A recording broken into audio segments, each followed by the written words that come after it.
নিরামিষের দিনে কি রান্না করব এসব ভাবতে ভাবতেই না সময় চলে যায়। আজকে বাড়িতে পটল এনেছে, আর পটলটা একদম আজকে এবার প্রথম এনেছে। এখন তো তারপরে চলবে, পটল ছাড়া আর কিছু থাকবেই না। তা প্রথম যখন পটল এনেছে কিছু তো একটা রান্না করতেই হবে। তো ভাবলাম আজকে এই রান্নাটাই করে ফেলি। তো পটল তো ভালো করে ধুয়ে পরিষ্কার করে নুন হলুদ মাখিয়ে রেখেছি, আর ডালটা মুগ ডালটা একটু ভালো করে ভেজে জল দিয়ে ভিজিয়ে রেখেছি। আর একটা মশলা তৈরি করেছি, এখানে জিরের গুঁড়ো, ধনের গুঁড়ো, লাল লঙ্কার গুঁড়ো, কাশ্মীরের লাল লঙ্কার গুঁড়ো আর হলুদ দিয়ে ভালো করে মশলাটা তৈরি করে রেখেছি।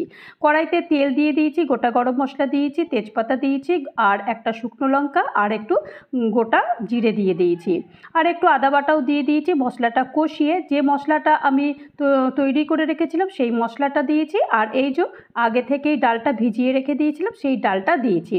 দেওয়ার পরে ভালো করে এটাকে কষিয়ে নিয়েছি, কষিয়ে নিয়ে একটু ঢাকনাটা বন্ধ করে দিয়েছি যাতে করে একটু ডালটা সেদ্ধ হয়ে যায়।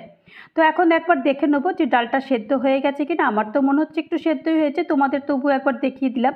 ডালটা খানিকটা সেদ্ধ হয়ে গেছে, আর এই যে আগে থেকেই ভেজে রেখেছিলাম এই পটলগুলো মোটামুটি 90% আমি ভেজে রেখেছি।